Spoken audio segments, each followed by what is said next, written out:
Krishna friend, કેમ છો? આજના નવા વિડીયોમાં તમારું બધાનું સ્વાગત છે અને આશા કરું છું કે તમે લોકો મજામાં જ હશો. તો ફ્રેન્ડ, સવારના 10 વાગ્યાનો ટાઈમ થયો છે અને સવારના પોરમાં મેં બાથરૂમની ડીપ ક્લીનિંગ કરી નાખી છે, કારણ કે હોળી પછી બાથરૂમ સૌથી વધારે ગંદો થતો હોય છે. અને બસ હવે બેડશીટ ચેન્જ કરીશ અને બાલ્કનીને વોશ કરવાની છે તે કરીશ. મંદિર કાલે જ સાફ કરી નાખ્યું હતું અને બસ આજે બીજું નાનું મોટું એક્સ્ટ્રા કામ છે તે કરીશ. માટલું સાફ કરવાનું, મંદિર સાફ કરવાનું, બેડશીટ ચેન્જ કરવાની, એ બધું આપણે હોળી પછી કરતા જ હોય છે, ઝાર નીકાળતા હોય છે. અને પ્લસ આ વખતે તો ચંદ્રગ્રહણ પણ હતું. બસ ફ્રેન્ડ, અત્યારે હવે બોક્સ બેડ ખોલીશ અને એમાં આ જે ગરમ કપડાં ધોવાઈ ગયા છે તે મૂકી દઈશ. કપડાં બધા ધોવાઈ ગયા છે, બ્લેન્કેટ્સ બાકી છે તો બ્લેન્કેટ્સ પછી મૂકીશ. તો ચલો ફટાફટથી બેડશીટ ચેન્જ કરી લઈએ. તો ફ્રેન્ડ, આપણી જે કામ કરવાની ઢબ છે, આપણા જે રીત રિવાજ છે તે આપણે આપણા વડીલો પાસેથી શીખતા હોય છે. એટલે કે મારી મમ્મીને અને મારી સાસુને હું હોળી પછી ઘરની સફાઈ કરતા, હોળીની ઝાર કાઢવાનું કે જેને એ કરતા જોતી આવી છું, તો હું પણ એ જ ફોલો કરું છું. હોળી પછી હું નાની મોટી ઘરની સફાઈ કરું છું અને એમાં બહુ વધારે ડીપ ક્લિનિંગ નથી હોતી દિવાળી જેવી. બસ બેડશીટ ચેન્જ કરવી, માટલું વોશ કરવું, મંદિર સાફ કરવું, બાથરૂમ તો એઝ યુઝ્યુઅલ સાફ કરવો જ પડે છે, કારણ કે બહુ જ ગંદો થઈ જાય છે હોળી રમીને. તો ફ્રેન્ડ, બસ અત્યારે હું અહીંયા 2 રૂમની બેડશીટ ચેન્જ કરી નાખીશ. તો અહીંયા મેં બેડશીટ નીકાળી દીધી છે. હું 2 બેડશીટ યુઝ કરું છું. તમને ખબર જ હશે, જે લોકો પહેલેથી મારા વિડીયોઝ જોવે છે, જૂની થઈ ગયેલી હોય, ડિસ્કાર્ડ થયેલી બેડશીટ હોય તેને નીચે રાખું છું. તેનાથી ગાદલાને પ્રોટેક્શન મળે છે, પ્લસ બેડશીટ પણ સરસ રીતે ફિક્સ રહે છે. તો બસ અહીંયા આ રૂમની બેડશીટ ચેન્જ કરી દીધી છે અને અંદર મારી જે પિચકારી કલર મૂકવાનું હતું તે બધું મૂકી દીધું છે. આ રૂમ થઈ ગયો છે. હવે જાય બીજા રૂમમાં. તો ફ્રેન્ડ, ઘરમાં કેટલી બી જગ્યા હોય, 2 બોક્સ બેડ છે, એટલા બધા કબોર્ડ છે, તો પણ જગ્યા ઘટે જ છે. અત્યારે હું 2 BHKમાં રહું છું. અગર મારા હસબન્ડ કહે કે તને 5 BHK લઈ દો ને તો પણ તને જગ્યા ઘટે જ, કારણ કે એ પ્રમાણે આપણા ઘરમાં સામાન આવતો જ જતો હોય છે. તો ફ્રેન્ડ, ઠંડી જતી રહી છે. હવે ગરમ કપડાને બાય બાય કહેવાનો ટાઈમ આવી ગયો છે અને હવે સમરના કપડાં નીકળશે. તો બસ બધા સ્વેટરો મેં વોશ કરી દીધા છે. અમારા ચારેયના અલગ અલગ બેગ છે અને જે બેગ યુઝલેસ હોય, બે ડિસ્કાર્ડ કરી દીધા હોય, એ બેગમાં હું આવી રીતે ગરમ કપડાં ભરીને સ્ટોર કરું છું. સ્વેટરોમાં પણ કેટલી વેરાયટી હોય છે. ઘરમાં પહેરવાનું, બહાર પહેરવાનું, ઓછી ઠંડીમાં પહેરવાનું, વધારે ઠંડીમાં પહેરવાનું, વેસ્ટર્ન ઉપર પહેરવાનું, ટ્રેડિશનલ ઉપર ક્યાં પહેરવાનું, અને પછી પ્લસ મેહુલના પ્લાન્ટમાં અલગ પહેરવાનું, ઘરમાં અલગ પહેરવાનું, પાર્થિલનું સ્કૂલનું અલગ. એવી રીતે બધાના 6 થી 7 સ્વેટરો છે. તો બધાને સરખી રીતે અરેન્જ કરીને મૂકી દીધા છે અને સાથે સાથે થોડા લવિંગ પણ નાખેલા છે. ઘણી વખત સ્વેટરોમાં ઝીણી ઝીણી જીવાત પણ ખાસ કરીને ચોમાસામાં ભેજને લીધે જોવા મળતી હોય છે. બધી વસ્તુમાં, કપડાઓમાં જોવા મળતી હોય છે, એવું નહીં કે સ્વેટરોમાં. તો થોડા લવિંગ પણ નાખેલા છે અને આ સરખી રીતે પેક કરી અને ઉપર ફિનાઇલની ગોળી મૂકી દઈશ. અને આમાં મેં રેનકોટ અને રેક્ઝિનના જે ચોમાસામાં કામ લાગે તેવા જેકેટ્સ છે તે બધા ઉપર રાખ્યા છે, તાકી હું ઇઝીલી એને નીકાળી શકું. તો ફાઇનલી આજે બધા સ્વેટરને રાખી દીધા છે. 3-4 દિવસથી સ્વેટર વોશ થઈ ગયા હતા અને હું રાહ જોતી હતી કે હોળી જાય અને પછી મારે જે સફાઈ કરવાની છે તેમાં બેડશીટ ચેન્જ કરીશ, ત્યારે બોક્સ બેડ ખોલીને બધું અરેન્જ કરી દઈશ.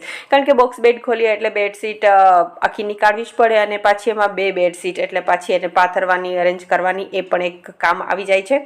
તો ફ્રેન્ડ, આજે મારો બેડ છે ને તે ગ્રાઉન્ડ ટચ છે, તો બસ આજે સફાઈ કામ નીકાળ્યું છે. તો બેડની નીચેથી બી થોડી ક્લિનિંગ કરી દઈશ અને બેડની નીચે ક્લિનિંગ કરવા માટે હું યુઝ કરું છું આ પતંગની સ્ટીક. સૌથી મોટી પતંગ હોય ને તેની સ્ટીક નીકાળું છું અને તેને આખું વરસ સાચવી અને બેડની નીચેથી સફાઈ કરું છું, કારણ કે ગ્રાઉન્ડ ટચ છે એટલે ઝાડુ નીચે જતી નથી.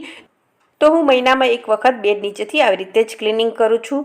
આમ તો મેં બ્લોવર મંગાવેલું છે, તો બ્લોવર મારવાથી ધૂળ, મિટ્ટી, ડસ્ટ એ બધું તો નીકળી જાય છે, પણ કંઈ વસ્તુ હોય છે તો તેના માટે સ્ટીકની જ જરૂર પડે છે. તો આ લાંબી સ્ટીક છે, અડધા બેડ સુધી જતી રહે છે. 2 સાઈડથી એવી રીતે સ્ટીકથી સાફ કરું છું તો ઓલમોસ્ટ 85% જેટલું તો ક્લીન થઈ જાય છે. થોડું ઘણું રહી જાય છે, પણ હવે એટલું તો ચાલે. અને ફ્રેન્ડ, મારો જે કબોર્ડ છે એ પણ એ જ સેમ કન્ડિશનમાં છે, ગ્રાઉન્ડ ફ્લોર છે.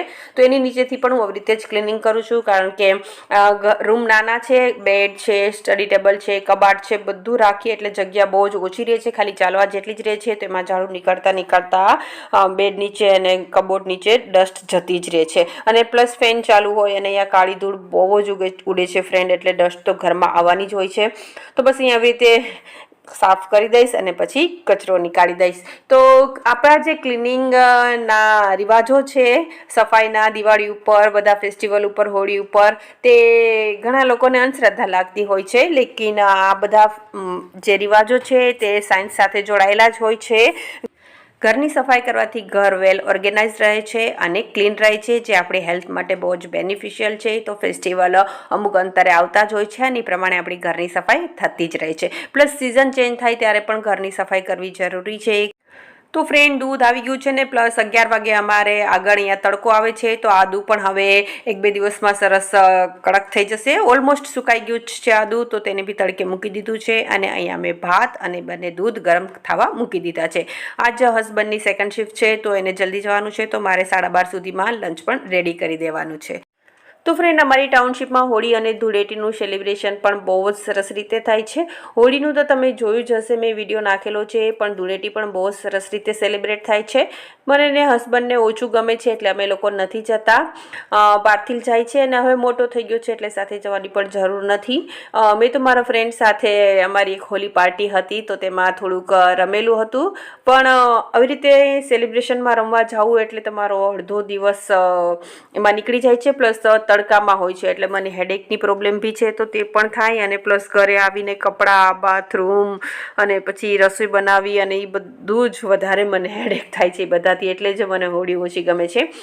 મને કાઇટ ફ્લાઇંગ ડે બી ઓછો ગમે છે, કારણ કે મને પતંગ ઉડાડતા જ નથી આવડતી ને એમાં એ જ મહત્વનું છે. બાકી રસોઈ હું બનાવી લઉં છું. ઊંધિયું જલેબી અહીંયા બને છે તો એ બનાવી લઉં છું.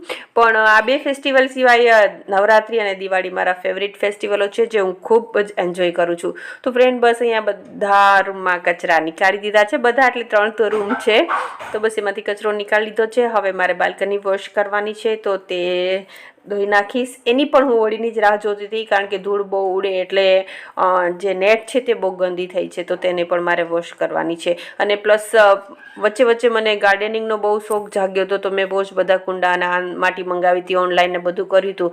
પણ હવે મને જરાય ટાઈમ નથી મળતો. યુટ્યુબ છે, પ્લસ ઓનલાઈન બિઝનેસ છે, અને પ્લસ ઘરના કામો બધા જાતે કરું ને, તો આ વખતે તો મેં કોઈ બી એક્સ્ટ્રા પૌધા નથી રાખ્યા. જે છે કુંડામાં એ જ છે, બાકી જેમ સુકાતા જાય છે તેમ કુંડા ભેગા કરતી જાઉં છું. કારણ કે એક ટાઈમ આપવો પડે ને આ લોકોને બી, રોજ એનું પાણી પીવડાવવું, પછી એને ખોદવાનું અને મીન્સ કે એને વોશ કરવા, કારણ કે ધૂળ બહુ ઉડે છે એટલે મેલા પણ બહુ થઈ જાય છે, ધૂળ થઈ જાય છે.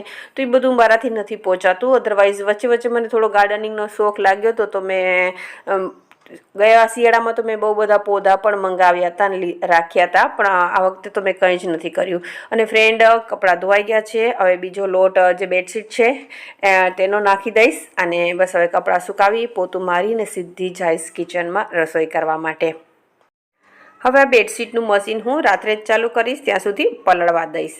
અને ફ્રેન્ડ, અહીંયા જે મોટા મોટા કપડાં છે તેને આગળ સૂકવું છું, અને નાના નાના અને ઝીણા કપડાને પાછળ સૂકવું છું. તો બસ એ પ્રમાણે બધા કપડાં સૂકવી દીધા છે, અને આ કામ પણ કમ્પ્લીટ થયું છે. ને હવે સીધી પાછી બાથરૂમમાં જઈશ અને પોતું લઈશ.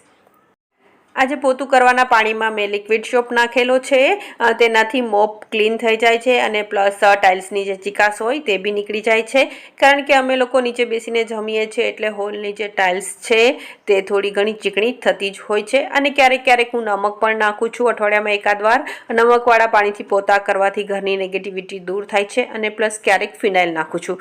આજકાલ મચ્છર વધી ગયા છે એટલે ફિનાઇલનો યુઝ થોડો વધારે થાય છે. અને ફ્રેન્ડ, જો અમારું મોપ એકદમ અંદર સુધી જાય છે, એટલે જો અંદરથી બી બિલકુલ બી કચરો નથી નીકળતો. તો મોપથી પોતું કરવાના ફાયદા પણ છે અને ગેરફાયદા પણ છે, કારણ કે મોપ નાની નાની જગ્યાઓમાં અને ખૂણામાં પ્રોપરલી પોતું નથી મારી શકતું. તો હું અઠવાડિયામાં એકાદ વખત હાથેથી પણ પોતું મારું છું. તો ફ્રેન્ડ, જ્યારે જલ્દી હોય ત્યારે મોપ બહુ જ ઇઝી પડે છે. અને જો તમને કમરનો કે હાથનો દુખાવો હોય તો પણ પોતું મારવામાં મોપ બેસ્ટ છે.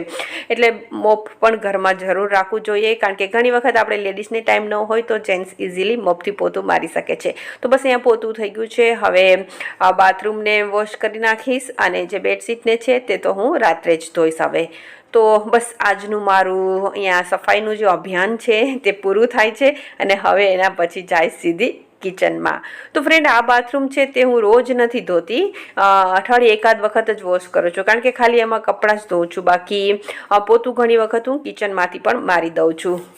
અને ફ્રેન્ડ, આ છે મારો બીજો બાથરૂમ. અહીંયાથી જ મેં સવારે સફાઈ અભિયાનની શરૂઆત કરી હતી. આનો જો બિફોર અને આફ્ટરનો ફોટો હોત ને તો તમને ખબર પડત કે આની હાલત શું હતી. અને પાછું એમાં વ્હાઇટ છે, તો આને બી સાફ કરતાં મને 1-8 કલાક જેટલો ટાઈમ લાગ્યો હતો. અને ફાઇનલી પાછું મારું બાથરૂમ ચમકી ગયું છે. તો ફ્રેન્ડ, કિચન અને બાથરૂમ આ બે વસ્તુ મને ક્લીન જોઈએ, તો કાલથી મારું ધ્યાન પૂરું બાથરૂમમાં જ હતું કે ક્યારે હું જલ્દી ઉઠીને એને ક્લીન કરું. અને જો આ મારો હોલ પણ વેલ ઓર્ગેનાઇઝડ છે, ક્લીન છે, તો એક ખુશી થાય આમ દિલમાં કે હા, ઘર એકદમ ક્લીન છે અને વેલ ઓર્ગેનાઇઝ છે. અને બસ પછી હવે અહીંયા ફટાફટથી શાક વઘારું છું. આજે શાક દૂધી બટેટાનું બનવાનું છે. અને બસ શાક વઘારી અને પછી સલાડ છે, છાશ છે, તે બનાવી લઈશ અને પછી રોટલી બનાવી લઈશ. તો મારા ઘરમાં મૂળા બધાને ભાવે છે, તો જ્યાં સુધી અહીંયા મળે છે ત્યાં સુધી ખાઈએ. અને છાશ તો અમારા ઘરમાં 12 માસ જોઈએ. છાશ વગર જમવાનું જ ગળે ના ઉતરે. તો ફ્રેન્ડ, અહીંયા હવે બનાવીશ રોટલી. તો આજનું જમવાનું એકદમ સિમ્પલ છે. આજે મેં દાળ પણ નથી બનાવી, શાક, ભાત ને રોટલી. અમે શાક જો રસાવાળું હોય તો અમારા ઘરમાં દાળની જરૂર નથી પડતી. અને જ્યારે મારે ઘરના બીજા એક્સ્ટ્રા કામ વધારે કરવાના હોય છે ત્યારે હું જમવાનું મેનુ સિમ્પલ જ રાખું છું. તો ફ્રેન્ડ, હોળીની સફાઈ સાથે મારા જે એક વુલન કપડાનું કામ હતું તે પણ પતી ગયું છે. અને હવે 3 બ્લેન્કેટ છે તેને વોશ કરવાની છે, તો તે એક વોશ કરીશ. અને પ્લસ હવે મારે બનાવવાની છે વેફરો, તો હવે એ કામ સ્ટાર્ટ થશે.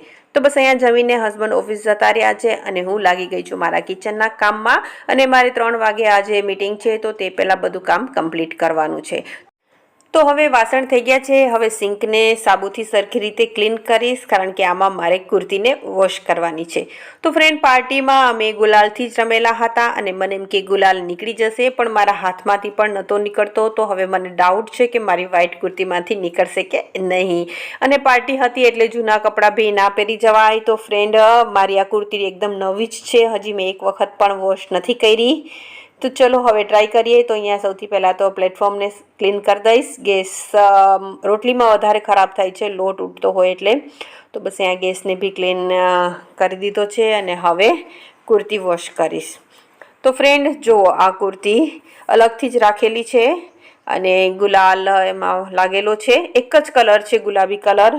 બીજો કોઈ કલર નહોતો, એ સારું હતું. તો ચલો ફ્રેન્ડ્સ, આને હવે ટ્રાય કરીએ કે આમાંથી આ ગુલાલના ધબ્બા છે તે નીકળી જાય.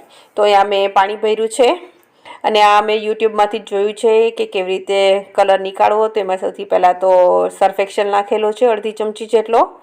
અને હવે એમાં નાખીશ ઈનો 1 નાની ચમચી અને થોડો લીંબુનો રસ નાખીશ. અને પછી એમાં કુર્તીને વોશ કરીશ. આ ઈનો છે ને ફ્લેવરલેસ છે, કોઈને ભાવતો નથી, એટલે હું આવી રીતે કપડાં વોશ કરવામાં અને ક્લિનિંગમાં જ યુઝ કરું છું. અને આની જે સ્પૂન છે તે બહુ જ નાની છે, અદરવાઇઝ મેં 1 નાની ચમચી જ ઈનો નાખેલો છે. અને હવે લીંબુનો રસની જગ્યાએ તમે વિનેગર બી યુઝ કરી શકો છો. અને હવે એમાં કુર્તીને પલાળવાની છે અને થોડી 2 હાથેથી ચોળવાની છે. અને 10-15 મિનિટ પછી બસ એમાં જ પલાળી રાખી હતી. અને પછી એને લૂફાથી મેં ક્લીન કરી હતી, કારણ કે બ્રશથી તો ડર લાગે કે એમાં જે થ્રેડ વર્ક છે ને તેના ધાગા નીકળી જાય અને પછી એ વર્ક બગડી જાય. એટલે પછી મેં એને લૂફાથી ક્લીન કરી હતી. અને ફ્રેન્ડ, રિયલી કલર તો ઘણો નીકળી ગયો હતો. બસ જે એનું વર્ક છે, એના દોરા છે, તેમાંથી કલર નહોતો નીકળો, પણ એક જ કલર હતો પિંક, એટલે એ સારું લાગે છે, પહેરવા લાયક છે. એટલે મીન્સ કે સાવ મારે વેસ્ટ નહીં જાય.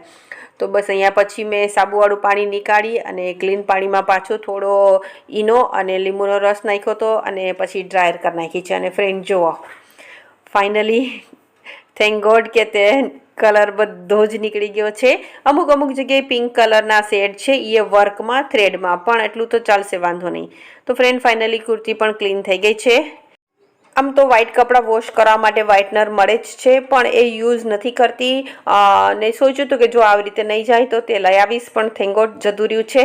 તો ફ્રેન્ડ, ફાઇનલી ચલો આજનો વિડીયો અહીં પૂરો કરું છું. ફરી પાછા મળીશું નવા વિડીયોમાં નવી સ્ટોરી સાથે. વિડીયો પસંદ આવ્યો હોય તો લાઈક કરજો, કમેન્ટ કરજો અને ચેનલ પર નવા હોય તો ચેનલને સબસ્ક્રાઈબ કરજો. Bye, take care, thank you.